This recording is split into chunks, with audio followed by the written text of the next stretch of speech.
Hello and welcome back to our YouTube channel. दोस्तों स्वागत है सभी लोगों का यूपी बीएड एंट्रेंस 2020 के लिए। ये मैथ का पार्ट नंबर 3 है जिसमें डिस्कस करेंगे हम यहाँ पर पिछले 5 सालों से अब तक पूछे गए सभी प्रश्नों को। तो आज के इस वीडियो में हम डिस्कस करने वाले हैं लिमिट, वेक्टर, मीडियन, घिरा, क्षेत्रफल जैसे टॉपिक से जो सवाल पूछे जाते हैं और प्रीवियस ईयर में जो सवाल पूछे गए हैं। तो दोस्तों फाइनली आपकी एग्जाम डेट आ चुकी है। 29 जुलाई को आपका एग्जाम होना है। लखनऊ विश्वविद्यालय ने क्लियर किया है, तो सभी लोगों को ये बात पता होनी चाहिए कि 29 जुलाई को आपका एग्जाम होना है। इसी श्रेणी में आपको जो है अब जल्दी हम इसकी तैयारी करेंगे। इसके बाद फटाफट से आपका साइंस का जो है हम शेड्यूल लाने वाले हैं। साइंस की क्लासेस आपको इसके बाद मिल जाएंगी। जो लोग नए हैं चैनल को सब्सक्राइब करके बेल आइकन प्रेस कर लीजिए, इससे आने वाले वीडियोस की नोटिफिकेशन आपको मिलती रहे।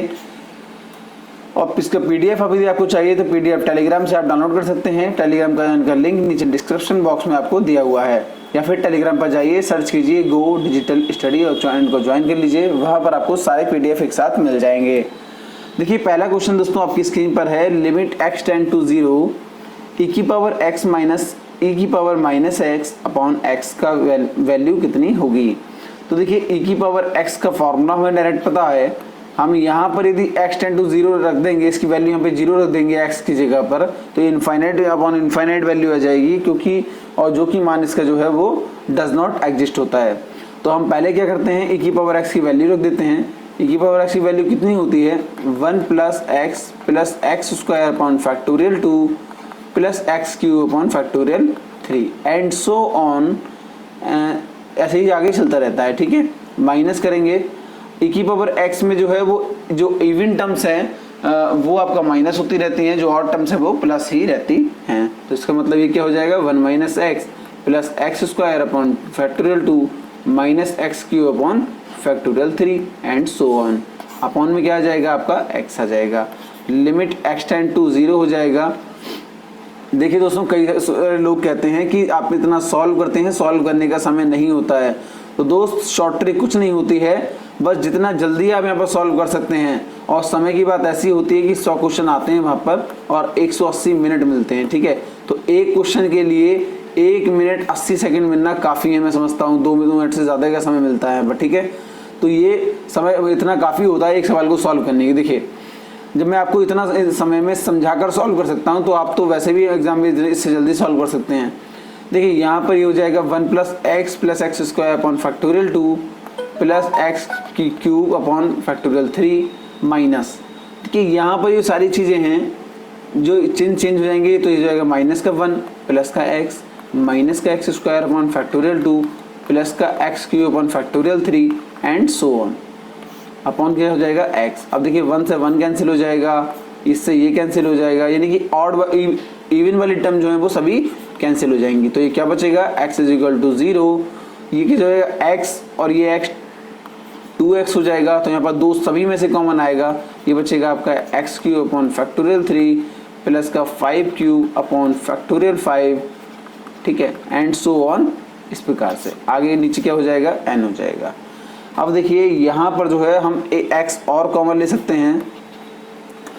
x यदि हम एक और कॉमन ले लें यहाँ पर, तो क्या हो जाएगा, ये देखिए x यदि हम यहाँ पर कॉमन ले लेंगे तो ये हो जाएगा ऊपर 1 plus x square upon factorial 3 plus x की पावर 2, ठीक है। एक्स की पावर 2 अपॉन कितना हो जाएगा, फैक्टोरियल, और यहाँ पर 3 2 5 पावर है, ठीक है। एक्स की पावर 4 अपॉन हो जाएगा फैक्टोरियल 5 एंड सो ऑन हो जाएगा, ठीक है, अपॉन x से x कैंसिल हो गया। लिमिट x टेंड टू 0 है। यहाँ पर देखिए ये 2 इंटू 1 हो जाएगा, ठीक है। और बाकी जो वैल्यू है सब में x है, यानी कि सकवा की वैल्यू जो है वो 0 हो जाएंगी, ठीक है। वैल्यू आपकी क्या आ जाएगी, 2 आ जाएगी। ऑप्शन नंबर क्या सही हो जाएगा, ए वाला आपका सही हो जाएगा। आई थिंक आपको ये क्वेश्चन जो है समझ में आया होगा। नेक्स्ट क्वेश्चन है आपका, वह अंतराल जिसके लिए sine inverse root x plus cos inverse under root x is equal to π/2 है, ये क्या है, उसकी वैल्यू क्या है। परास पूछा है आपके यहाँ पर। देखिए ये तो आपको पता होगा कि sine inverse x plus cos inverse x बराबर π/2 होता है। ये आपकी थ्योरम है, ठीक है, ये तो आपको पता होगा। लेकिन कि ऐसा क्यों होता है दोस्तों, ये जो वैल्यू है यानी कि जो एंगल दे रखा है ये x, ये दोनों बराबर होने चाहिए। तो यहाँ पर ये दोनों बराबर हैं, ठीक है। तो साइन और कॉस की वैल्यू जो है वो π/2 ही होती है। क्यों, क्योंकि देखिए जो यदि साइन और कॉस के जितने भी मान होते हैं वो π/2 से पहले ही होते हैं, ठीक है। यानी कि जो x की वैल्यू आ जाएगी, जो कोण होंगे वो आपका 0 से लेकर जो है वो 1 के बीच में x होंगे, ठीक है। ये सारे जो वैल्यू हैं वो 0 से लेकर 1 के मान होंगे इनके साइन x के। मान लीजिए साइन 30 की वैल्यू कितनी है, साइन 30 की वैल्यू है आपकी 1/2, सॉरी ठीक है, साइन 30 की वैल्यू आपकी 1/2। और ऐसे ही यहाँ पर लेंगे साइन 60 की वैल्यू ले लेंगे तो साइन 60 की वैल्यू कितनी है, √3/2। साइन 90 की ले लेंगे तो ये कितना है आपका 0 है। तो कुल मिलाकर 0 से लेकर 1 तक का ही परास होता है साइन और कॉस में, ठीक है। तो 0 से लेकर 1 तक के मानों का जो है वैल्यू साइन की आती है, ठीक है। ऑप्शन नंबर क्या सही हो जाएगा, सी वाला 0 to 1। ये क्वेश्चन 2015 में जो है वो पूछा गया है क्वेश्चन, तो इसलिए इंपोर्टेंट हो जाता है। क्वेश्चन नंबर 3 है, यदि सदिश PQ के दिक् अनुपात 4:1x हैं तथा PQ का परिणामी सदिश 42 है, तब PQ की दिक् कोज्याएं क्रमशः क्या होंगी। देखिए दिक् कोज्याएं a/, परिणामी होता है उसका, ठीक है, a² + b² + c²। इसी प्रकार से a b c की वैल्यू हमें यहाँ पर दे रखी है, a = 4, b = 1, c = x। तो परिणामी सदिश होता कितना है, परिणामी सदिश होता है आपका a² + b² + c², ठीक है। कितना दे रखा है, √42। कितना हो जाएगा, 4 चौक 16, इसकी वैल्यू रख देंगे 16 + 1 + x = √42 हो जाएगा। ये कितना हो जाएगा, 17 हो जाएगा, यानी कि 17 + x दोनों तरफ वर्क कर देंगे, कितना हो जाएगा 42। x = कितना हो जाएगा, 25 हो जाएगा, ठीक है। देखिए x² होगा, इसका भी स्क्वायर करना है ना, तो x² बराबर क्या हो जाएगा, 25 हो जाएगा, और x बराबर क्या आ जाएगा, 5। x की वैल्यू कितनी आ गई, यहाँ पर 5 आ गई। अब हमें दिक् कोज्याएं मालूम पड़ गई 4, 1 और कितनी हो गई 5। अब होती कितनी है दिक् कोज्याएं आपकी, आपको ऊपर बताया था a/a² + b² + c²। तो कितना है, a² b² c², ये √42 है, सबके नीचे √42 आ जाएगा, इसके नीचे भी 42 हो जाएगा, और 5/42 अंडर रूट में, ठीक है। तो आंसर क्या आ गया आपका, 4/√42, 1/42 और 5/42। ऑप्शन नंबर क्या हो जाएगा, डी वाला आपका राइट आंसर हो जाएगा। आई थिंक आपको समझ में आया होगा। यहाँ से हमने क्या किया, केवल x की वैल्यू फाइंड आउट की। 4 और 1 तो दोनों में ही है, देखिए यहाँ पर 4 1 4 1 4 1 और 4 1 सब में सेम है चारों। हमें देखना था कि थर्ड वाली दिक् कोसाइन क्या होंगे हमारे, ठीक है। थर्ड वाले दिक् कोसाइन हमें निकालना था, तो थर्ड वाला दिक् कोसाइन हमने निकाल लिया, 5/√42। नेक्स्ट क्वेश्चन है आपका, वक्र y² = x रेखाओं y = 4 एवं y अक्ष से घिरे क्षेत्र का क्षेत्रफल होगा। देखिए इस घिरे क्षेत्रफल से आपका कम से कम जो है वो 2 सवाल हमेशा पूछे जाते हैं। देखिए दीर्घवृत्त, परवलय, अति परवलय और इनसे घिरा क्षेत्रफल, इस प्रकार के क्वेश्चंस तो हमेशा आते हैं। तो इस प्रकार के क्वेश्चन को आप ध्यान से समझ कर जाइएगा। देखिए इस प्रकार के क्वेश्चन में आपकी y की 2 वैल्यू दे रखी होती हैं, हमें पहले x की वैल्यू निकालनी होती है। तो यहाँ पर देखिए y² बराबर क्या है, x है, तो x बराबर क्या हो जाएगा, इस y की वैल्यू हम यहाँ ये वाली रख दें तो 4 कितनी हो जाएगा, ये 4 का स्क्वायर हो जाएगा, तो x बराबर कितना आ जाएगा, 16, ठीक है। अब हमने x की इस प्रकार से लिमिट निकाल ली, x 0 टेंड टू कितना हो गया, 16 हो गया, ये हमने x की लिमिट निकाल ली। अब हमें y की वैल्यू निकालनी होती है, तो y² यानी कि y बराबर कितना हो जाएगा, √x हो गया। एक बार एक वैल्यू तो आपकी ये आई, और एक वैल्यू आपकी यहाँ पर दे रखी है y = 4 है, ठीक है। 2 वैल्यू आपकी ये आ गई। हमें निकालना है कि इससे घिरा क्षेत्रफल है, तो देखिए अभीष्ट क्षेत्रफल कितना हो जाएगा, अभीष्ट क्षेत्रफल = हो जाएगा 0 टेंड टू 16। इसमें से आपका ये माइनस कर देंगे या फिर इसमें से ये माइनस कर देंगे, तो हम लिख रहे हैं 4 - √x और ये हो जाएगा आपका dx, ठीक है। इतनी बात आई होप आपको समझ में आई होगी। 4 का क्या इंटीग्रल कितना हो जाएगा, x के सापेक्ष में 4x हो जाएगा, और इसकी लिमिट कितनी हो जाएगी, 0 से 16। x का √x का कितना हो जाएगा, इसका हो जाएगा 3/2, x की पावर 3/2, और यहाँ पर भी आएगा 3/2 नीचे इसके, ठीक है। पावर इसकी कितनी हो जाएगी, 0 से लेकर 16 लिमिट लग जाएगी। आगे देखिए यहाँ पर x की जगह 16 लिख देंगे, तो ये हो जाएगा 16 × 4, 0 से 0 कैंसिल हो जाएगा, ये 0 हो जाएगा, पूरा इसको लिख नहीं रहे हैं। तो ये आपको ऊपर आकर कितना हो जाएगा, 2/3 हो जाएगा। यहाँ पर x की जगह रख देंगे 16, तो 16 की पावर हो जाएगा 3/2। आप मुझे ज़रा ये बताइए 16 की पावर 3/2 को हम कैसे लिख सकते हैं? हम 4 की पावर 2 और 3/2 लिख सकते हैं। इस 2 से ये कैंसिल होगा, 4 का क्यूब कितना होता है? 64 होता है, तो हम 64 लिख सकते हैं इसकी जगह। 64 तो ये हो गया इस वाला 2/3 गुणा 64, ठीक है। 64 आपका आ गया। 64 यहाँ पर हम कॉमन ले लेंगे तो ये बच जाएगा 1 - 2/3 और ये वैल्यू कितनी आ जाएगी आपकी यहाँ पर 64 × 3 - 2 कितना 1/3, यानी कि टोटल वैल्यू आ गई आपके 64/3। ऑप्शन नंबर सही हो जाएगा आपका, ऑप्शन नंबर बी वाला। आई होप आपको ये क्वेश्चन समझ में आया होगा। कुछ नहीं करना था आपको, यहाँ से देखिए जो y की वैल्यू दे रखी है x के सापेक्ष में, यहाँ से आपको x की लिमिट फाइंड आउट कर लेनी है। एक नंबर पहला स्टेप हुआ। दूसरा स्टेप आपको y की दोनों वैल्यू निकाल लेनी है। देखिए जैसे y बराबर √x आ गया, y बराबर 4 है, दोनों वैल्यू आ गई। अभीष्ट क्षेत्रफल बराबर लिखना है आपको, जो लिमिट है इंटीग्रल करते हुए लिमिट लगानी है और एक टर्म में से दूसरी टर्म जो है वो माइनस कर देनी है। 4 - √x हो गया, इंटीग्रल कर कर लिमिट रख देनी है, आपका आंसर आपके हाथ में आ जाएगा। तो 64/3 वर्ग इकाई आपका इसमें राइट आंसर होगा। नेक्स्ट है आपका, यदि 12 वर्गों वाली बारंबारता आवंटन सारणी में प्रत्येक वर्ग की चौड़ाई 2.5 है और निम्नतम वर्ग 6.1 है तो उच्चतम वर्ग की ऊपरी सीमा क्या है? देखिए बारंबारता कैसे होती है, मैं आपने कई बार देखा होगा कि 0 से लेकर 5, 5 से लेकर 10 और 10 से लेकर 15। मैं आपको बताऊंगा कि यदि आपको कोई फार्मूला भी नहीं पता तब भी आपको कैसे सॉल्व करना है। 15 से लेकर 20 और 20 से लेकर 25, ठीक है। कितने टर्म हुए आपका? 1 2 3 4 5, ठीक है। अब देखिए मैं आपको बताता हूँ, इसके पहला टर्म कितना है? 0। यदि हमें अंतिम निकालना है तो क्या करेंगे हम? 5 गुणा कितने कितने का अंतर है बीच में, डिफरेंस कितने का है? तो 5 का डिफरेंस है। कितना हो गया? 5 × 5 = 25। देखिए अंतिम आ गया 25। ऐसे ही इसमें करना है सेम। 12 वर्गों वाली तो बारंबारता है, प्रत्येक वर्ग की चौड़ाई कितनी है? 2.5, यानी कि ये वाली वैल्यू दे रखी है वर्ग चौड़ाई 2.5, बीच में जो गैप दे रखा है। और निम्नतम वर्ग सीमा 6.1 है। तो हम क्या करते हैं, निम्नतम वर्ग सीमा यानी 0 हमने प्लस किया था, जो 0 है, निम्नतम वर्ग सीमा कितनी है? 6.1 प्लस वर्ग की चौड़ाई कितनी है? 2.5, तो 2.5 इंटू कितना आपका वर्ग है? 12 वर्ग हैं, तो 12 से इसको गुणा कर दिया हमने। बस सिंपली कुछ नहीं करेंगे, 6.1 12 दूनी 24 और 12 पंजे 60, 24 और 6 कितने हो गए? 30 हो गए। तो 30 + 6.1 कितना हो गया आपका?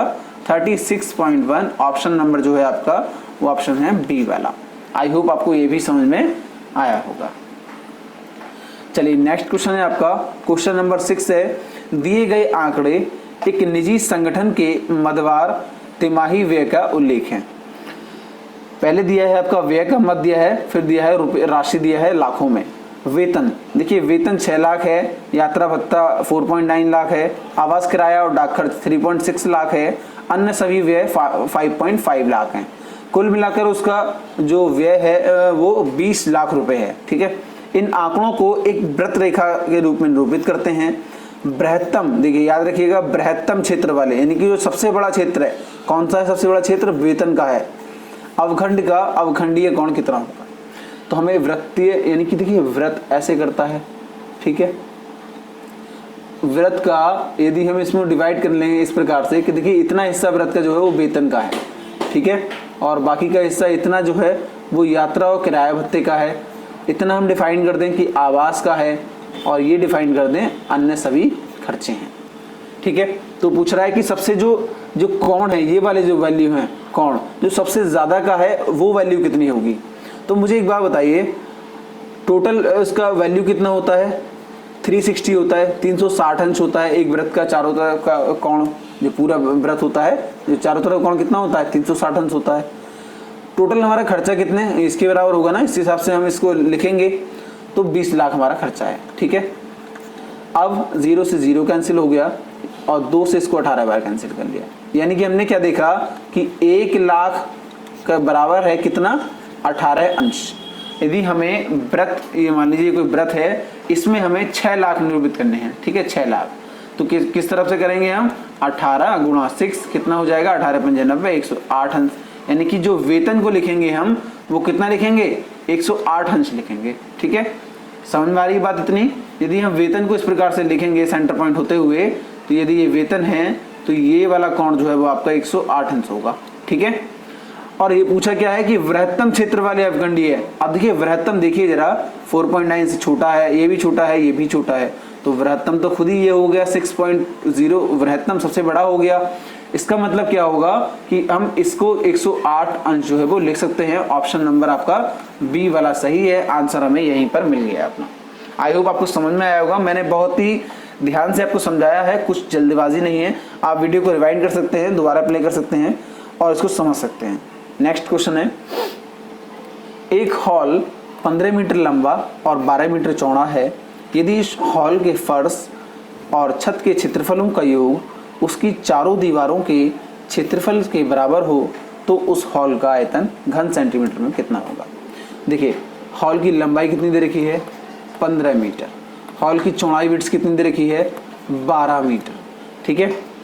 अब मुझे ये बताइए जरा कि जो आयत होता है वो आयतनुमा तो है ही, कमरा आयतनुमा होता है। कह रहे हैं इसका फर्श और छत के क्षेत्रफलों का योग। अब इसका जरा क्षेत्रफल निकालिए, फर्श का क्षेत्रफल कितना होगा। फर्श का क्षेत्रफल होगा लंबाई गुणा चौड़ाई, 15 गुणा 12, ठीक है। लंबाई गुणा चौड़ाई फर्श का क्षेत्रफल हो गया। अब फर्श और छत, कमरे का जितना फर्श होता है उतनी ही छत होती है, यानी कि जितना क्षेत्रफल फर्श का होगा उतना ही क्षेत्रफल छत का होगा, तो हम इसे 2 से गुणा कर देंगे। इतनी बात समझ में आई है। इसका योग यानी कि ये जो है पूरी वैल्यू वो किसके बराबर है, उसकी चारों दीवारों के क्षेत्रफल के बराबर है।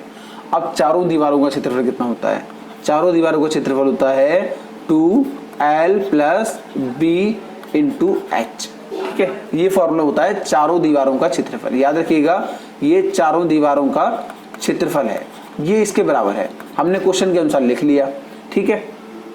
इस 2 से ये 2 कैंसिल कर देते हैं फिलहाल। L और B 15 और 12 कितना होता है, 27, तो यानी कि 15 गुणा 12 अपॉन कितना हो जाएगा 27 = हो जाएगा H। 3 से काट लेंगे, 3 पंजे 15, 3 9 27, 3 3 9, 3 चौक 12, 5 चौक 20, H बराबर कितना हो गया 20/3 हो गया, ठीक है। पूछा क्या है आपका, तो उस हॉल का आयतन बताइए। अच्छा हॉल, यदि कोई हॉल जो होता है कमरा होता है घनाफकार होता है, आयतन कितना हो गया उसका, जो है आयतन हो गया उसका कमरे का आयतन निकालने के लिए LBH हो गया आयतन उसका, ठीक है। लंबाई गुणा चौड़ाई गुणा ऊंचाई, लंबाई कितनी है, लंबाई है आपकी 15 × 12 × 20/3। इस 3 से फिर कैंसिल हो जाएगा, 3 चौक 12, 15 चौक कितना होता है 60 और 6 दूनी 12, यानी कि वैल्यू आ गई आपकी 1200 रुपये, 1200 स्क्वायर सॉरी मीटर क्यूब घन मीटर में, ठीक है। 1200 घन मीटर में आपकी वैल्यू आ गई। कमरे का क्षेत्रफल इतना होगा, हॉल का आयतन इतना होगा। आई बात आपको समझ में। ऑप्शन नंबर सी आपका इसमें राइट आंसर हो जाएगा। यदि प्रत्येक ईंट की माप 25 सेंटीमीटर, 11.25 सेंटीमीटर, 6 सेंटीमीटर हो तो 8 मीटर लंबाई और 6 मीटर ऊंचाई तथा 22.5 मीटर मोटी एक ऊंची दीवार के लिए कितनी ईंटों की आवश्यकता होगी। तो देखिए बड़ा सिंपल सा क्वेश्चन है। देखिए ईंट से हमारी जो है वो दीवार बनती है, ठीक है। ईंट जितनी मोटी होगी, जितनी बड़ी होगी, दीवार में उतनी ही कम ईंटें लगेंगी। इतनी बात तो आपको समझ में आती है जनरली। यदि ईंट मोटी है, बड़ी ईंट है, तो उसमें कम ईंट लगेंगी। यदि क्या नाम है ईंट छोटी है और पतली भी है तो वो ज़्यादा ईंट लेगी, ठीक है। इसी हिसाब से देखते हैं हम कि जो ईंट का आयतन होता है वो आपका दीवार के आयतन के बराबर हम यहाँ पर रख देते हैं, तब आपकी यहाँ पर संख्या निकल कर आएगी। ईंटों की संख्या डायरेक्ट मैं आपको बताता हूँ। देखिए ईंटों की संख्या निकालने के लिए सबसे पहले देखेंगे दीवार का आयतन। दीवार का आयतन बटे हो जाएगा आपका ईंट का आयतन। हाँ तो दीवार का आयतन देखेंगे, दीवार कितनी है आपकी 8 मीटर ऊंची, 8 मीटर ऊंची इंटू 6 मीटर चौड़ी इंटू 22.5 मीटर 5 सेंटीमीटर क्या है मोटी है, ठीक। अपॉन ईंट का आयतन कितना है 25 सेंटीमीटर इंटू 11.25 सेंटीमीटर और इंटू कितना हो जाएगा 6 सेंटीमीटर। इतनी बात आपको समझ में आती है। आगे देखिए ये मीटर में है और ये नीचे वाला सब सेंटीमीटर में है, तो हम इसको सेंटीमीटर में चेंज कर लेते हैं। कितना हो जाएगा 800 गुणा 600 गुणा 22.5 सेंटीमीटर, ठीक है। अपॉन में कितना हो जाएगा 25 सेंटीमीटर इंटू 11.25 सेंटीमीटर और इंटू हो जाएगा आपका 6 सेंटीमीटर, ठीक है। अब इसको आप यहाँ पर कैंसिल कर लीजिए, 6 से कैंसिल करेंगे तो 100 बार जाएगा, ठीक है। 100 हो गया, 25 से 100 को 4 बार कैंसिल किया हमने, ठीक है।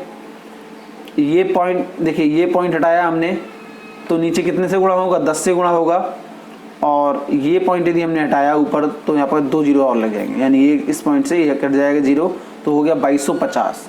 अब ये हम इतना ही लिख लेते हैं फिलहाल, 800 गुणा 4 गुणा 2250 अपॉन में हो जाएगा आपका, ये है आपका 1125, ठीक है। 1125 25 से काटते हैं दोस्तों, 25 से काटिए, 25 चौक 100 और 25 पंजे 125, 25 से काटते हैं, 25 ने 225, 90 बार, 15 तिया 45, 15 छक्का 90, ठीक है। 3 दूनी 6, 4 दूनी 8 और 800 गुणा 8 कितना होता है 6400। ऑप्शन नंबर क्या सही हो जाएगा आपका, ऑप्शन नंबर डी वाला आपका राइट आंसर हो जाएगा। कुछ नहीं करना था, मीटर से लेकर सेंटीमीटर में चेंज करना था, इस बात का आपको बहुत ध्यान रखना है। सेंटीमीटर में चेंज, 1 मीटर बराबर 100 सेंटीमीटर होते हैं, तो हमने 100 से गुणा कर दिया दोनों में। उसके बाद हमने इसको बस काटा है, उसके बाद आपका वैल्यू आ गई है 6400। नेक्स्ट क्वेश्चन है, एक समबाहु त्रिभुज के अंतर्गत एक वृत्त बनाया गया है, वृत्त का क्षेत्रफल 231 वर्ग सेंटीमीटर है, त्रिभुज का परिमाप होगा। एक त्रिभुज है, ये समबाहु है, ए बी सी, तीनों भुजाएं कितनी होंगी समबाहु त्रिभुज की ए, ठीक है, मान लिया हमने। त्रिभुज का परिमाप कितना होगा यहाँ पर 3a हो गया, a प्लस बी प्लस सी, यानी कि ये तीनों भुजाओं का परिमाप हो गया 3a, यही पूछा है, इसकी वैल्यू हमें निकालनी है, ठीक है। अब देखिए एक वृत्त इसके अंदर बनाया गया है, ये वाला वृत्त, इस प्रकार से इसके अंदर वृत्त बनाया गया है, ठीक है। कह रहे हैं कि इस वृत्त का जो क्षेत्रफल है कितना है, वो 231 वर्ग सेंटीमीटर है, ठीक है। अब देखिए यहाँ से हम इसको एक लंब डालते हैं त्रिभुज में, और एक लंब डालते हैं हम इस प्रकार से, ठीक है। तो ये ए बी सी हो गया, इस वैल्यू को हम कितने देते रख देते हैं, इस पॉइंट को मान डी रख देते हैं और इसको मान रख देते हैं ई, ठीक है। अब यहाँ पर आप देखिए, ये इसका कोई सेंटर पॉइंट है ओ, ठीक।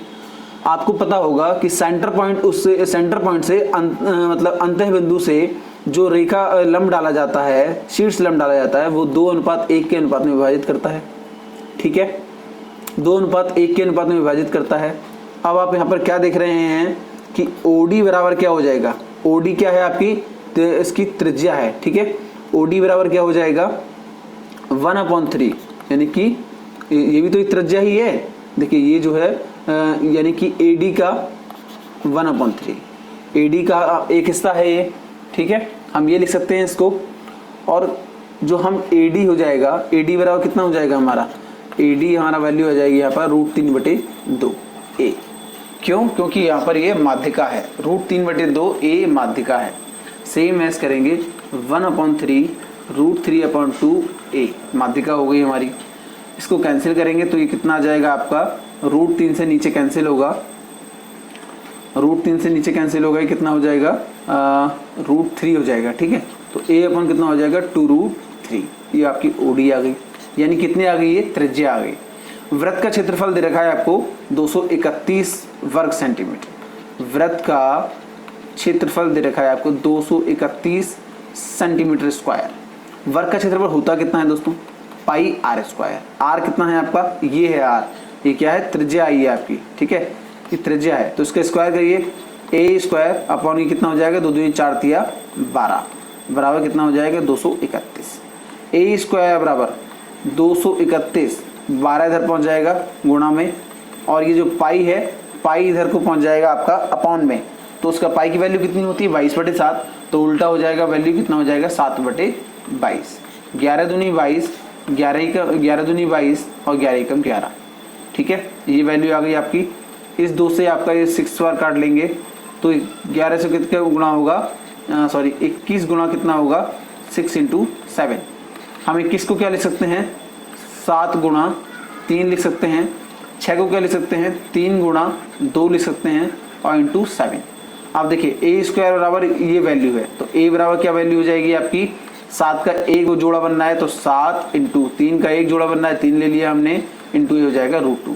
7 तिया 21 √2, यानी कि ए बराबर कितना हो गया 21 √2 हो गया आपका। ठीक है, 21 √2 राइट आंसर हो गया। लेकिन ये तो आपकी भुजा आई है ना, 21 √2 तो आपकी एक भुजा है।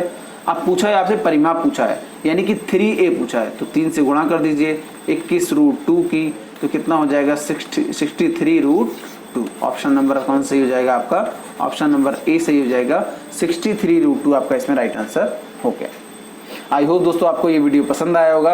इस वीडियो का यदि आप पीडीएफ चाहते हैं तो पीडीएफ आप हमारे टेलीग्राम चैनल से डाउनलोड कर सकते हैं। टेलीग्राम चैनल का लिंक आपको नीचे डिस्क्रिप्शन बॉक्स में दिया हुआ है।